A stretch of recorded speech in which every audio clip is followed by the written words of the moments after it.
This is the story of the Pirates of the Caribbean at World's End. You can read along with me in your book. You will know it's time to turn the page when you hear this sound. Are you ready? Sail away with me now.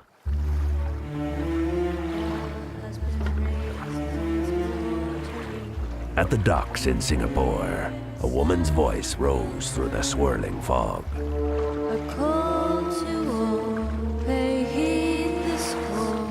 Moments later, Elizabeth Swan stepped out of her small boat. Chinese pirates surrounded her instantly. Their leader, Tai Wang, glared at her. Dangerous song to be singing, for any who are ignorant of its meaning. Suddenly, Captain Hector Barbosa appeared beside Elizabeth. Your master's expecting us. In a crumbling bathhouse, Sao Feng was waiting. He had caught Will Turner trying to steal his ancient navigational charts to the world beyond this one, and he was suspicious. You intend to attempt a voyage to Davy Jones' locker. Why? Barbosa tossed Sao Feng a silver piece of 8. We must convene the Brethren Court. The East India Trading Company, led by Lord Cutler Beckett, was challenging the pirates' rule of the seas. The Brethren had to fight or lose their way of life forever. But one pirate lord was missing. Jack Sparrow holds one of the 9 pieces of 8. So we must go and get him back. Suddenly, the bathhouse windows shattered. East India Trading Company agents poured in, pistols blazing. Explosions rocked the bathhouse. As Elizabeth and Barbosa battled their way back to the dock, Will offered Sao Feng a secret deal in exchange for the charts. Hiding in the shadows, an agent named Mercer heard them. He rushed to tell Beckett what he had learned. The Brethren were convening, but he didn't know where. For days, Barbosa and his crew sailed through silent, frozen seas. Will studied the ancient charts, rotating the circles and trying to decipher the strange words. Over the edge. Over again. Samurai says. Flash of green. One of the crew, named Pintel, explained the flash of green. It signals when a soul comes back to this world from the dead. In the distance, Will saw white mist stretching to infinity. Raging water thundered and roared as it pulled the ship over an endless waterfall and into darkness. They had reached the edge of the world.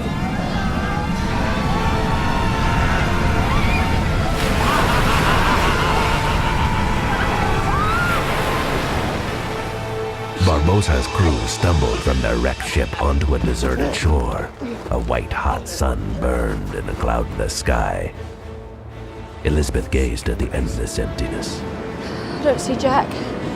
But Tia Dalma had read the signs.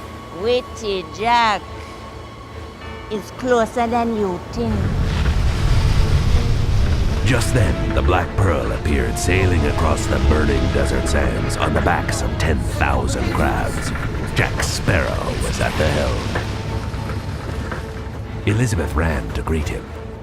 We've come here to rescue you. It's very kind of you. But it would seem that as I possess a ship and you don't, you're the ones in need of rescuing.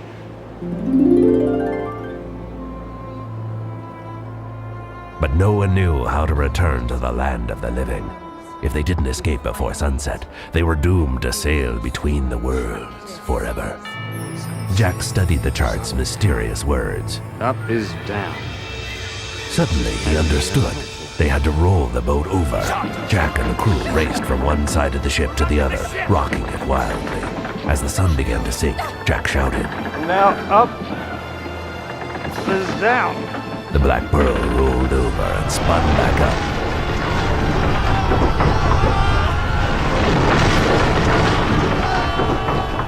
A green light flashed on the horizon. They were back. As the Pearl stopped at a small island to fill the water barrels, Sao Feng's ship appeared. And right behind was Beckett on the Endeavor. Will had promised to deliver Jack in exchange for command of the Pearl. I need the Pearl. That's the only reason I came on this voyage. Jack was escorted to meet Beckett. He wanted information. Who are the pirate lords? Where are they meeting? If Jack refused to tell, he would hang. At last, Jack agreed to lead Beckett to Shipwreck Cove, but being tricky Jack Sparrow, he had his own plans. Meanwhile, Barbossa tried to convince Sao Feng to help them escape. Sao Feng thought the odds were too great against them. They had the Dutchman. Now the Pearl! And what do the Brethren have? Calypso. The goddess herself, bound in human form. Sao Feng agreed on one condition. Elizabeth would come with him. Driving Beckett's men from the Pearl, Sao Feng sailed away on the Empress under cover of cannon fire from the Pearl. Jack flipped the cannon over, tied a rope to its base, and swung back to the Black Pearl. Tossing Will in the brig, Jack set sail, with the Endeavor and Flying Dutchman in pursuit. That night, Sao Feng visited Elizabeth in his luxurious cabin. He believed she was Calypso. Before Elizabeth could explain, explosions, cannon fire, and pistol shot ripped through the night. The Flying Dutchman was attacking. Sao Feng fell with a spear of broken wood buried in his chest. He ripped the captain's knot pendant from his chest and gave it to Elizabeth. Take it. You will be free. Go my place. To Shipwreck Cove. Calypso. Now Elizabeth was captain of the Empress and one of the pirate lords.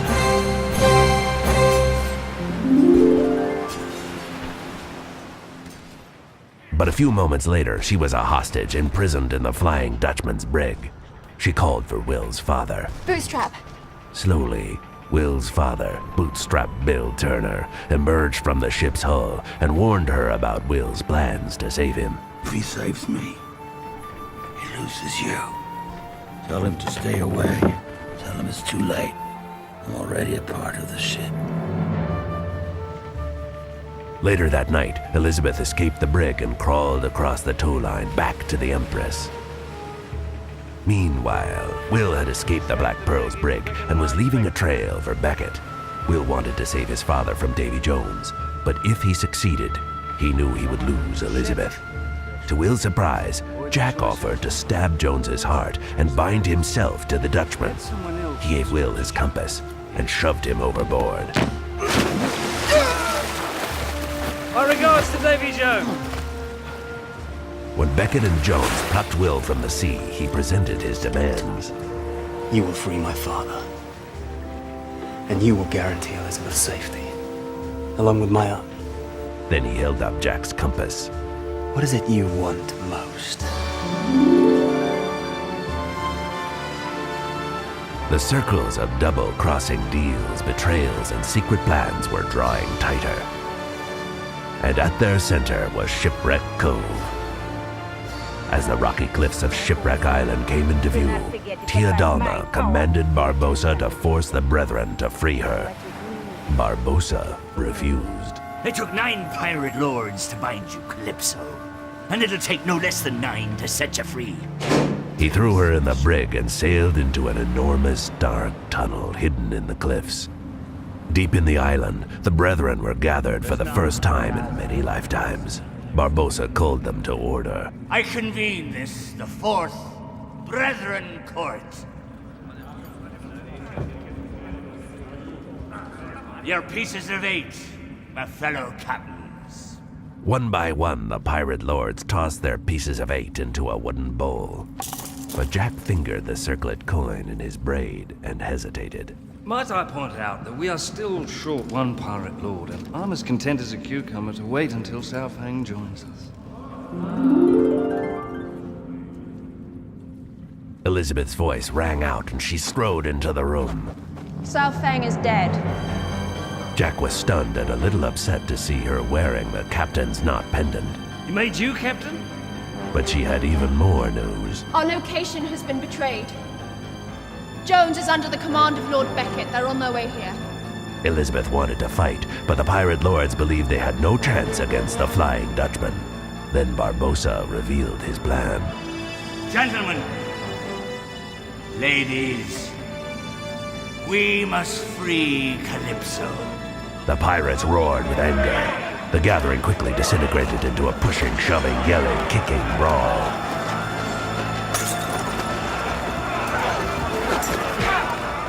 Jack agreed with Elizabeth. We must fight. But according to the pirate code, an act of war could only be declared by a pirate king, and that meant electing one. Every captain voted for themselves. But with both Jack's vote and her own, Elizabeth was elected King of the Brethren.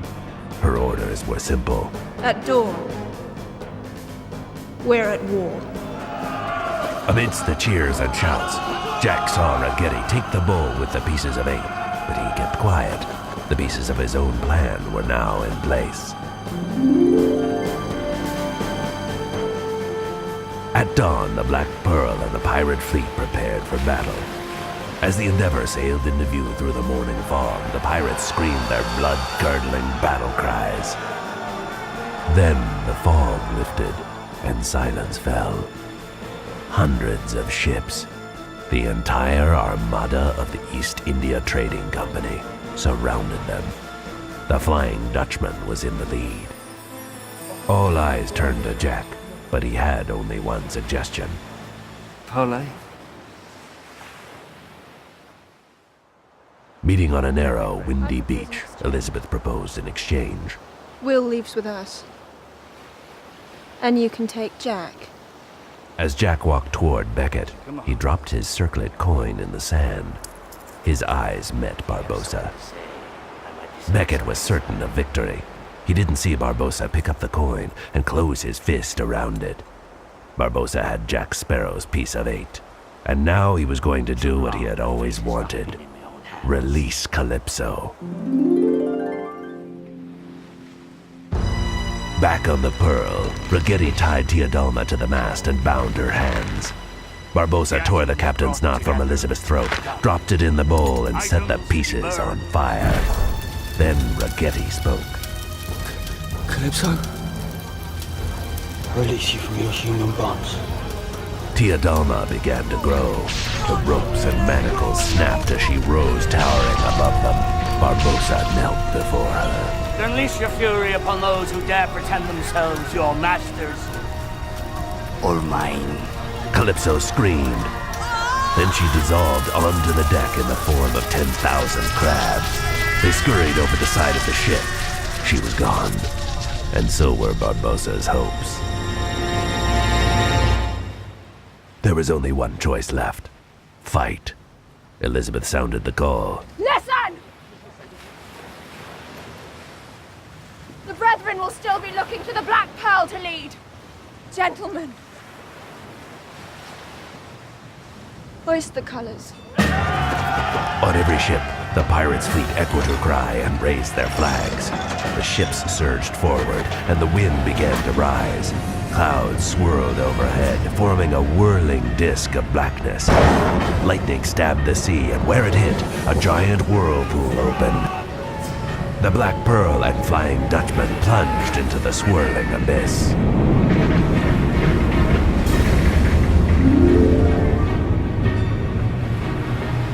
The two ships spun closer, their giant masts tilting toward each other. Jones' crew swarmed onto the Black Pearl, fighting beside Elizabeth. Will shouted over the din. Elizabeth! Will you marry me? I love you. Elizabeth parried an attacker and shouted to Barbossa. Marry us! Barbossa raced through the ceremony. There was time for one kiss, and the fight was on again. On the Dutchman, Jack grabbed the chest from Jones's cabin and swung up into the rigging. Jones was right behind. The key to the chest was clutched in one of his tentacles. Jack slashed that tentacle off. It fell, writhing and spurting black ink. As the ship's masts slammed together, Jack dropped the chest and fell. Jones caught it and heaved Jack into the air. But Jack grabbed the line, swung down, and snatched a pistol from a crewman. My pistol. Will swung over from the Black Pearl, grabbed the chest, and ran. But Bootstrap Bill stood in his way.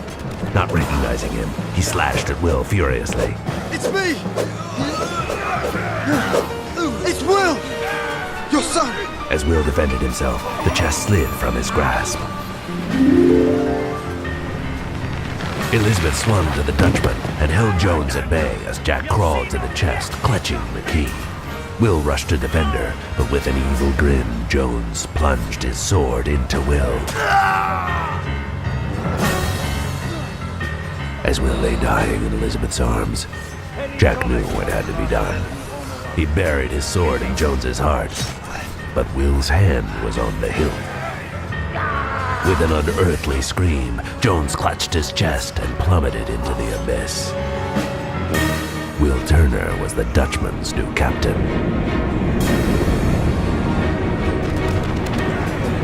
But the Dutchman was dragging the Black Pearl into the abyss. Firing cannons, Barbossa blasted the tangled masts apart. Holding Elizabeth, Jack swung off the Dutchman as it vanished beneath the waves.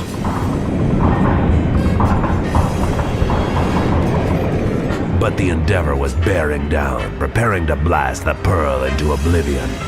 Suddenly, the Flying Dutchman soared from the depths. Will Turner was in command. His eyes blazed with avenging anger. Trapping the Endeavor between them, Will and Barbossa blew Beckett and his ship away.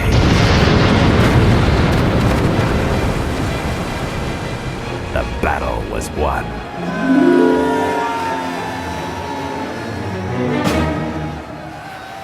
As pirate cheers rang out, Will freed his father, but Bootstrap refused to leave his son.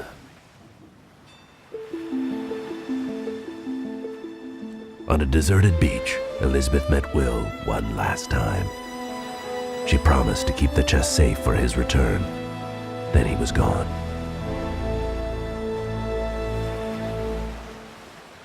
Ten years passed. One sunset, Elizabeth sat on the beach with her son and a familiar chest. As she watched the horizon, a flash of green lit her face. Will was coming home.